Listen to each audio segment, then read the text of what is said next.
Hello, everyone. My name is Jeff Chen. I am the CEO for Big Brothers Big Sisters of Central Mass and Metro West, and I wanted to thank you all for being with us today and tonight, wherever you're viewing this terrific wine tasting recording. I'm so grateful for your support and thankful for your ability to really help us in our mission. As you may know, all proceeds from tonight's wine tasting will go to our Maisie mentoring programs, where we operate high school mentoring programs in Marlborough High School, Framingham High School, and Waltham High School. We're really, really proud of these programs, and we're excited to have your support in making sure that these high school students achieve their dreams of attending college and being really successful, productive adults after high school. So thank you so much for all of your support.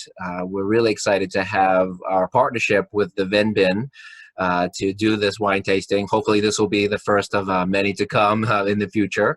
We're really excited to have our expert in Manny Gonzalez, who is a expert on Spanish wines in particular. And I know the bundle has a bunch of these fantastic wines and some Spanish cheeses and some other accompaniments to the wines. Manny's not only an expert in these wines, but can really help us understand these wines and really look at what pairs well with all of these delicious wines from the Vin Bin. So thank you so much for supporting Big Brothers Big Sisters, especially our Maisie mentoring programs at the high school level. We are excited to have you here. And without further ado, let me introduce Manny Gonzalez. Greetings, everyone. So my name is Manny Gonzalez. Thank you very much for having me here. I'm very excited to be partnered not just with Big Brothers Big Sisters, which is a great organization, but also my friends at the Vin Bin. I've been working with them for many years, and really excited to be presenting some of these beautiful wines and sharing some of the stories of Spain, which is kind of part of my homeland. That's where my mother's family came from before they went to Mexico.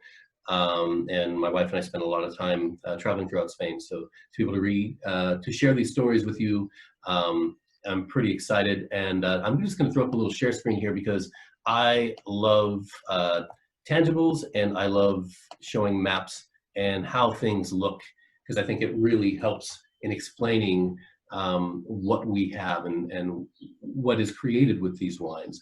And once again, would really like to thank Rick, Aaron, and Christina for helping to organize this from the Vin Bin. And Aaron, great job pairing the cheeses, because Queso Iberico and Manchego go great with these wines, and I'll explain why in one moment. So, bienvenidos a España. Welcome to Spain. Spain is a real beautiful country. If you've never had the chance to go, you're going to go right now. So there are 6 real key regions within Spain. Rioja, which is the most famous, Priorat, which is the rising star, Rías Baixas, which is green Spain, Ribera del Duero, which is kind of the unsung hero, with some real beautiful, powerful wines. But we are in 2 gorgeous areas today, and very historic as well, and really speak of the birth of the country of Spain. The first one is called Penedès, and this is where our cava comes from, in Catalonia, not far from Barcelona. And then we are finishing with a couple wines from Navarra. This is right up in between Rioja and the Pyrenees, heading up towards France, and it's a real unique landscape here. So this is kind of our itinerary. We're going to start with our Paloma Cava, then we're going to talk about our rosé.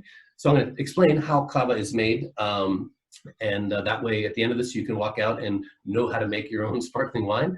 And then I'm going to explain the process of making our rosé and why this is such a beautiful, unique style rosé. And then I'm going to tell you the story of Le Natural, which is a natural wine, and what does that even mean. So before I do that, I'm going to be a little geeky for just one moment, because I think it's important to understand how our grapes got to you today from the very beginning. And Spain is a unique country. It's a unique peninsula. The Iberian Peninsula is very unique in that you have every single geographical period throughout the country of Spain. You can fit Spain in the United States 30 times, and you have almost every single microclimate you would have within the United States, other than maybe the Bayou. So Spain itself was part of the African continent. It broke away from Africa and it collided with the Eurasian continent 350 million years ago. Now, when this happened, in this center slide here, you can see we had this huge uplift, and this created the Pyrenees mountain range. And when that happened, we had what's called a downwarp, where part of the land went below sea level. And when that happened, on the right here, you can see the entire Mediterranean flooded in through most of what is now Spain. Now, a few million years later, we had some more cataclysmic events with some volcanic eruptions that created the Catalan range. And so therefore we had an inland sea. It pretty much blocked the interior of Spain from the Mediterranean. So we had an inland sea right where our rosé and our red are coming from. Now that changed the soils, and I'll explain how that changes your wine. You know, but our first wine is right up on this side of the Catalan range in an area called Penedès. Penedès is one of the most beautiful places in the world. It is absolutely magic and gorgeous to go there, with a long history.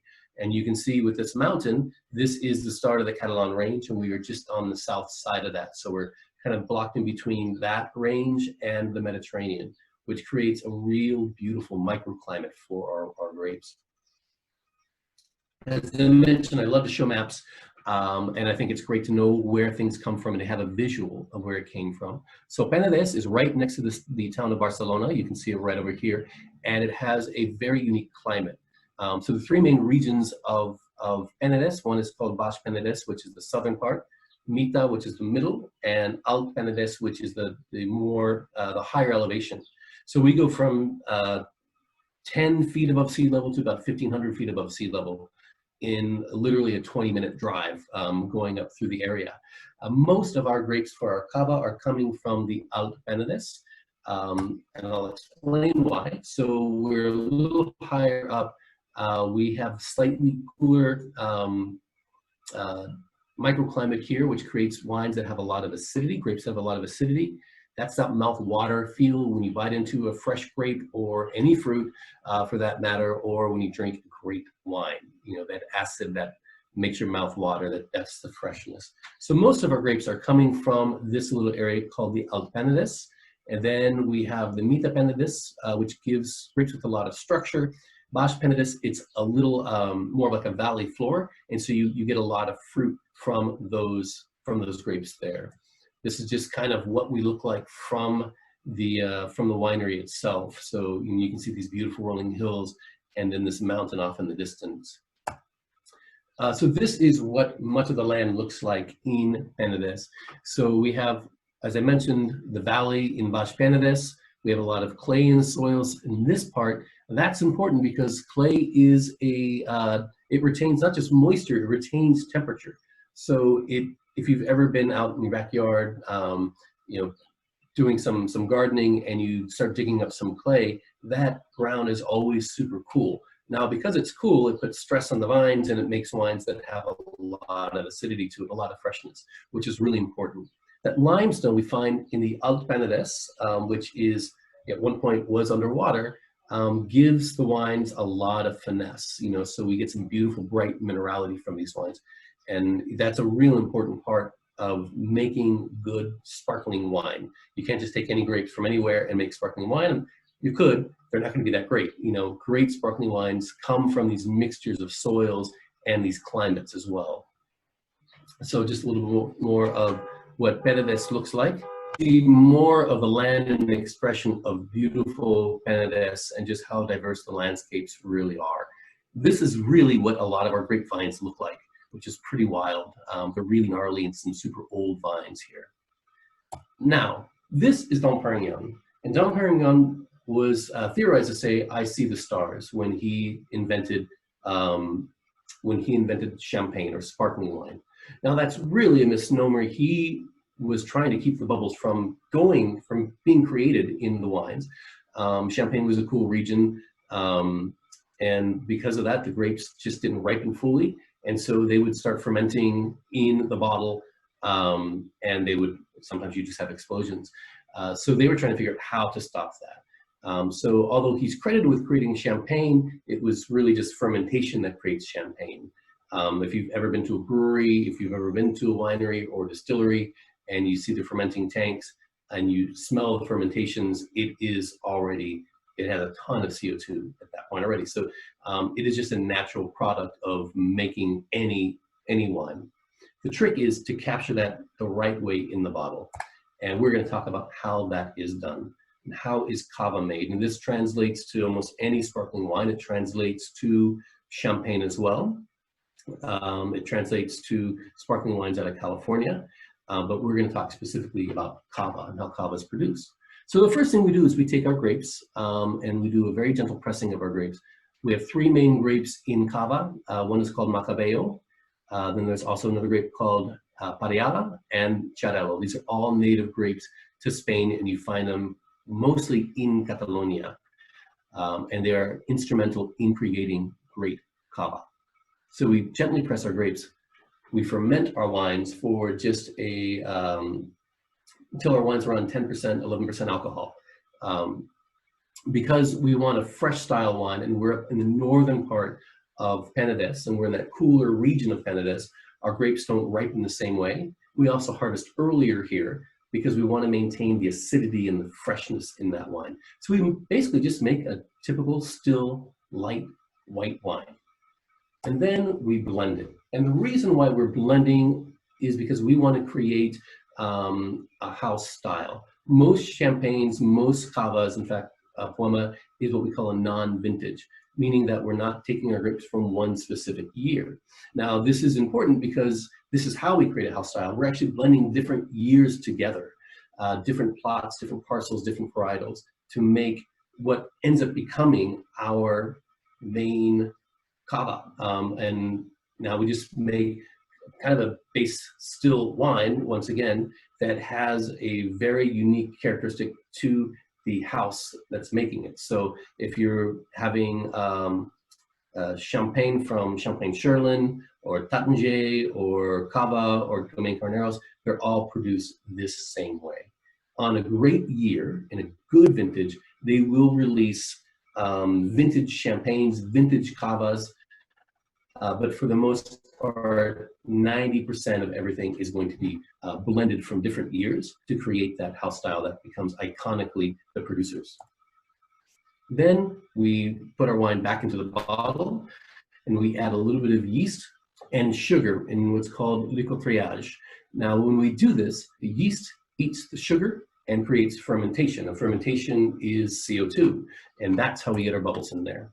And this sugar and yeast will rest in that bottle for about 9 months.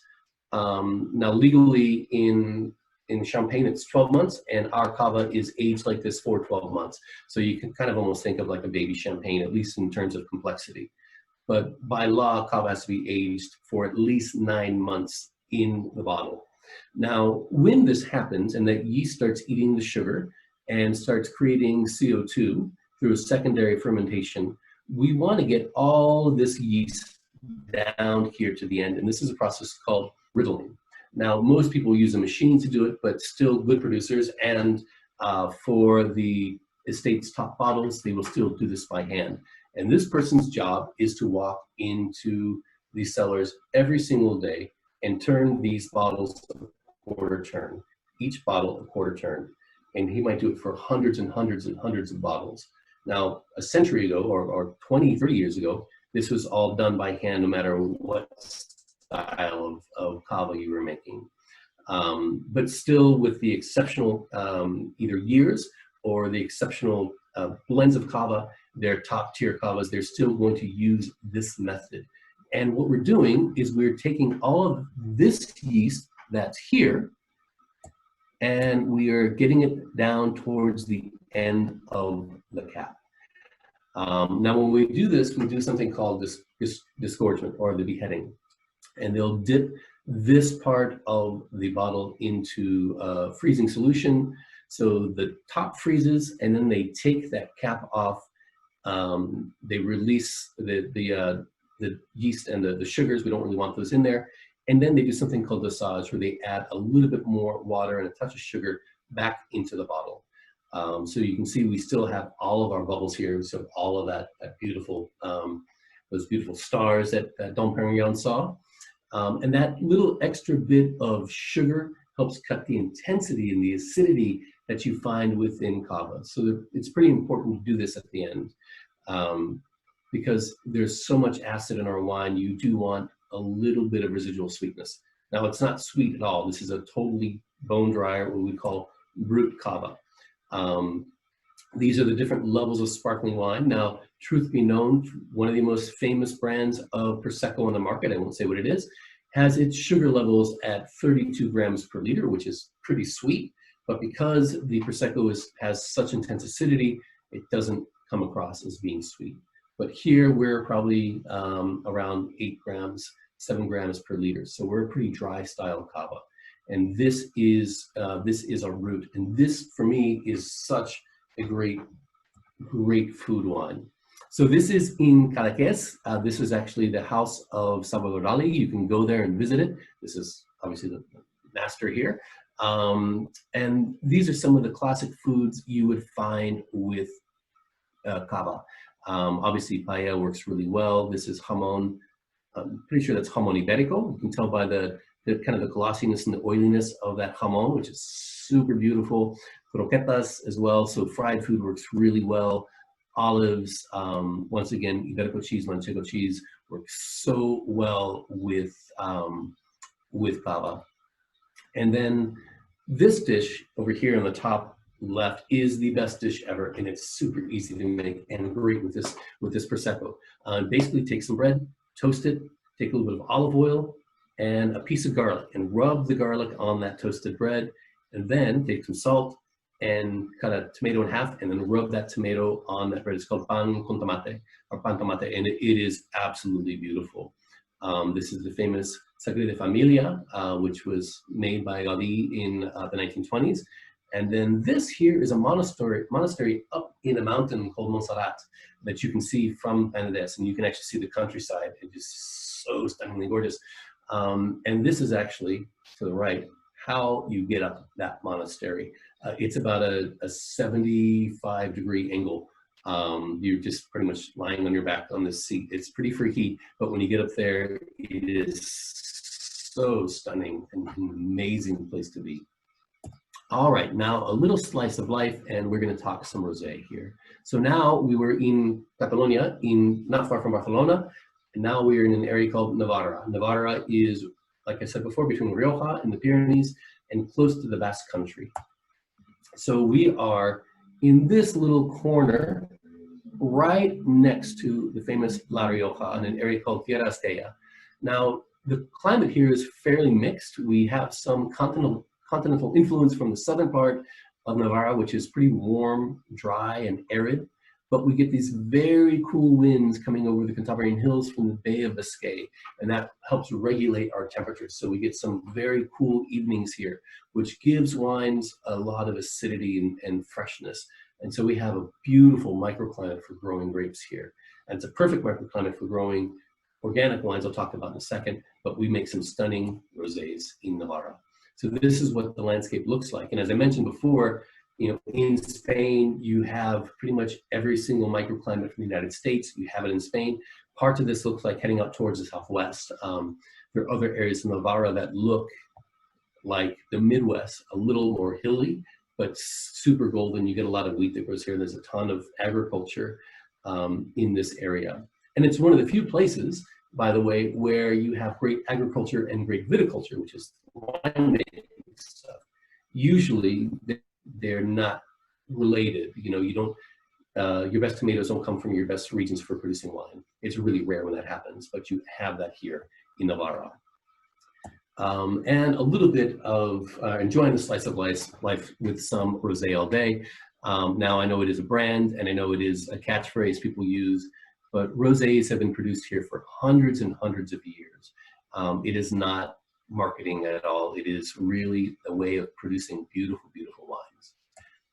So I love showing this because, we are kind of, in terms of our rosé, we're primarily Grenache. There's a little bit of Tempranillo in here. So we're kind of in this shade. What I think is really interesting about rosé is that you have this classic Provence salmon style, which is based on Grenache or Garnacha. And then you have this other Grenache or Garnacha from the Côte d'Aron in the area called Taval, which is super dark. That has to do with how they're made, and I'm going to explain how that happens right now. So there are three methods to making rosé. So the first one, you can do this yourself, and I've actually done this before, and it can work out pretty well. And Sauvignon Blanc is a great choice for this because it maintains a lot of the aromas and more of a floral component that you find with a lot of great rosés. So you can take just a drop or two of some red wine and drop it in your glass and make a rosé, voila. For the most part, when you buy rosés like this on the market, they're typically, you're just bulking a product, and they're not necessarily inferior, but it's a different class of rosé, and they're typically very straightforward and very simple. The next one is kind of what I call two for the price of one. And this is an old school French way of doing it called saignée. And basically what we do with this, and if you remember in this picture here, with this dark color, this is what they do here. You take the grapes, so my map here says Pinot Noir, but here it would be Grenache, or the Côte d'Or would be Grenache and Syrah, and you layer all of these grapes on top of each other into a big tank. Now the weight of these top grapes are going to push down and crush the grapes in the bottom, and then you let those grapes sit with that juice for a handful of hours, maybe 12 hours, and then you run off that juice and you ferment, go into fermentation tanks, and that's one style of rosé. And that style typically has a lot of cranberry in color. It typically is less floral, more fruity, a lot of strawberry, cranberry aromas, cherry aromas. But that wine, this is what I said, it's two for the price of one. That wine on top is going to make a much richer, heavier wine. And you do this oftentimes when you have, for example, Pinot Noir that you want to make richer, you make two wines from it. So a lot of producers that make Pinot in Oregon or in California that do rosés and do Pinots will do this method. You see it in Taval in the south of France. There's some Champagne producers that do this. They're not bad rosés at all. They're typically more fruit-driven and minerally, and they're less floral. But our style is what we call the direct press method, or Provençal style. So what we're doing here is we're taking our grapes, in this case mostly Grenache, Tempranillo. We crush them. We let them rest for just a few hours. Just long enough for the skins to develop some of the color from the grapes themselves, from the skins themselves, or the juice to develop that color, not enough to change their color too much. And when we do this, we have a style of rosé that is much fresher, that is much brighter, that is much more fragrant and floral. And that's what we have here with Rebanado de Vida. So they just do a quick little squeeze, and then you go through fermentation there. And to me, this is one of the most classic methods of making rosé. This is what they do in Provence. It is what great rosés are really made of, and this is where you get that fresh floral style, because you're maintaining the floral aromas of the skins, and that's how we get these citric aromas from these red grapes, because citrus fruits are typically really floral. And there's beautiful floral aromatics. In this wine, to me, I get tons of a little bit of peach, a touch of lavender, a little bit of a lime zest to it as well. There is a touch of cranberry to it, and that's from the Tempranillo. Beautiful minerality, and I mean, just that floral component of this wine is absolutely beautiful, and it's a great wine to pair with.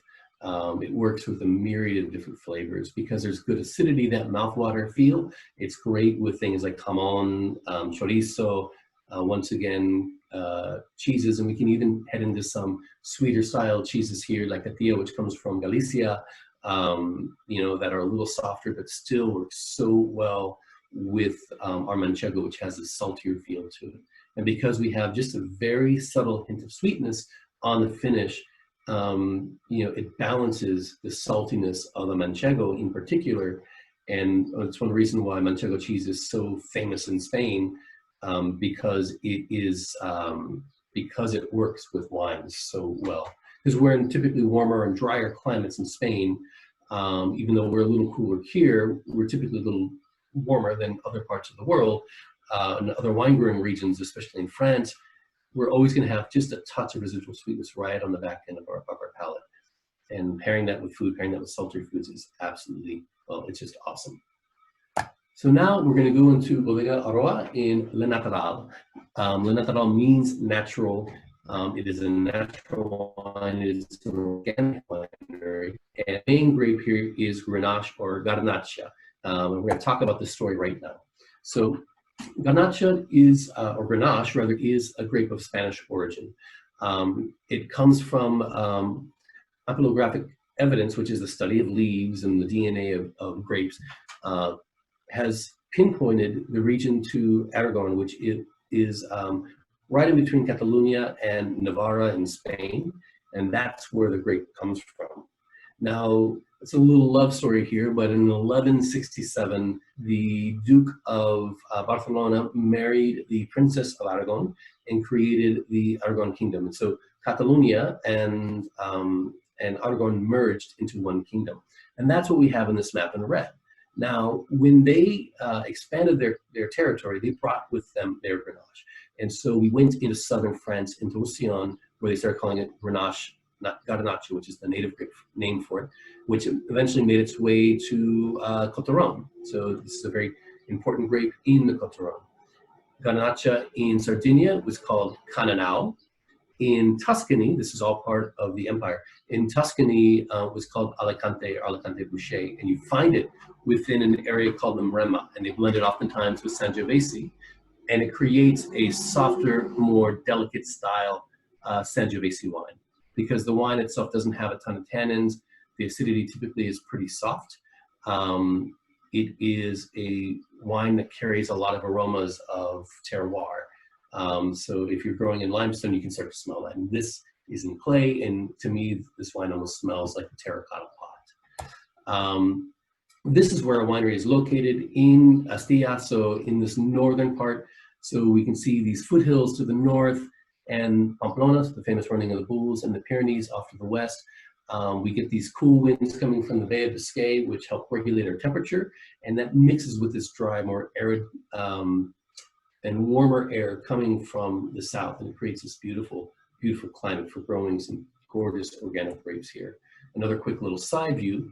Now, let's take a look at our land. So once again, when we saw a picture of this earlier, you know, we're starting to look a little bit like the Southwest, and even some of the mountains here, I mean, you could be in Arizona.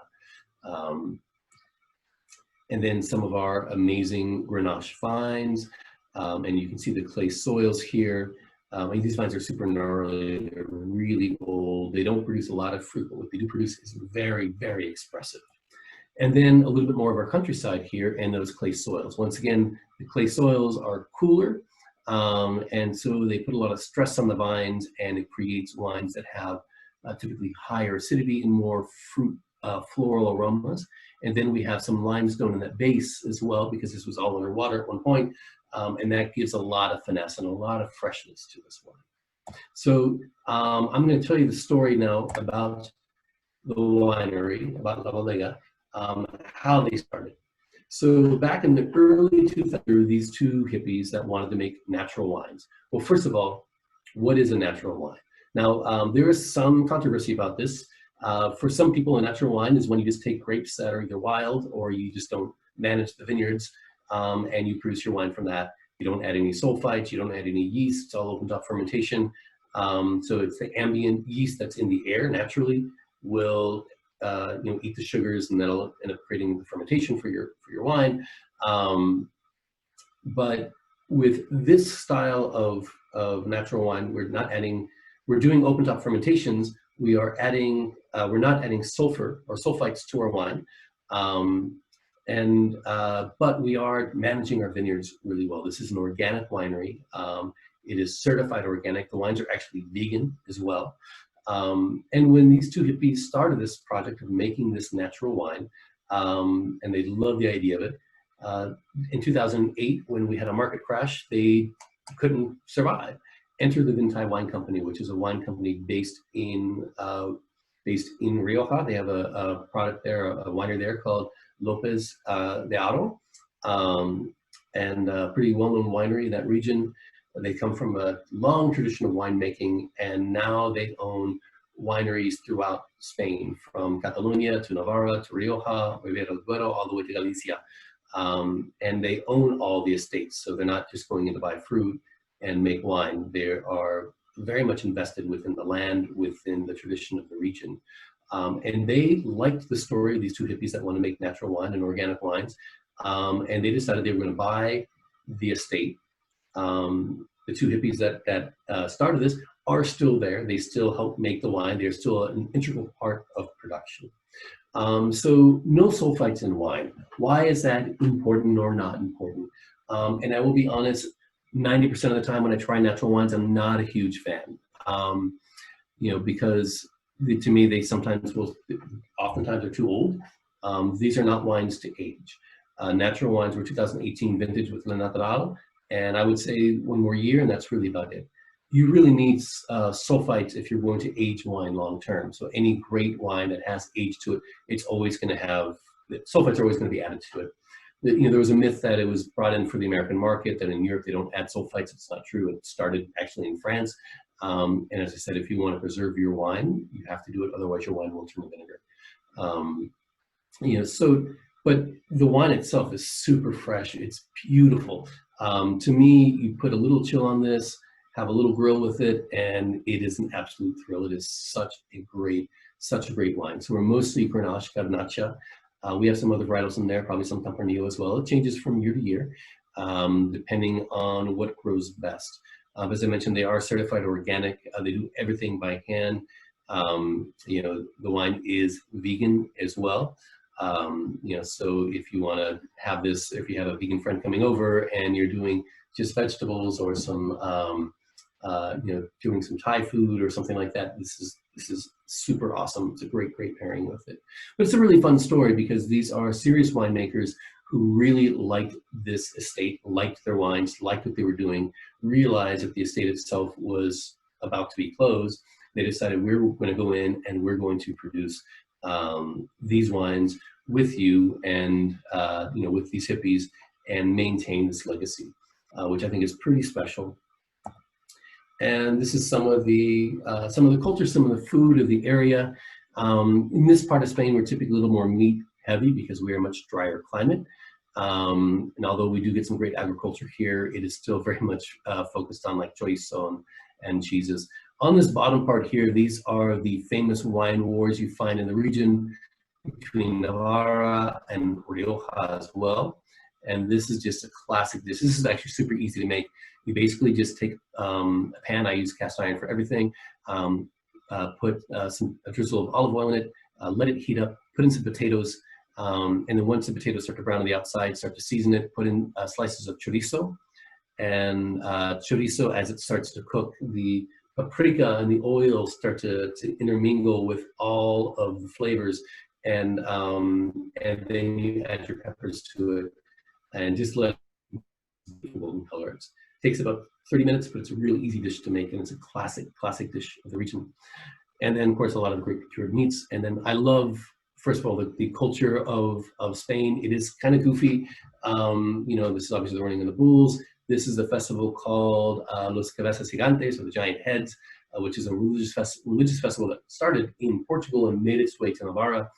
And I don't even know what these guys are doing here. I just think it's super awesome.